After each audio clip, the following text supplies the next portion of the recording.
কিন্তু সাবেক আইজিপি চৌধুরী আল মামুন তার যে রায়টি এসেছে তাকে সেটি আমরা প্রত্যাখ্যান করছি এবং সেই রায়ের বিরুদ্ধে আমরা আমাদের শহীদ পরিবার এবং আমাদের পক্ষ থেকে আমরা এবং আমাদের আইজিপি তাকে ন্যূনতম যাবজ্জীবন কারাদণ্ড দেওয়া হবে। আমাদের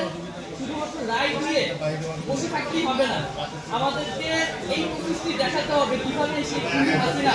এবং খুনি সাবেক স্বরাষ্ট্রমন্ত্রীকে দেশে এনে ফাঁসিতে ঝুলানো হবে এবং সেটি দেশবাসীর সামনে স্পষ্ট করতে হবে কিভাবে কোন প্রক্রিয়ার মাধ্যমে তাদেরকে আনতে হবে এবং দেশ থেকে এই কার্যক্রম যত শীঘ্র সম্ভব সেটি শুরু করার জন্য আমাদের শহীদ এবং আহতদের পরিবার থেকে এটি দাবি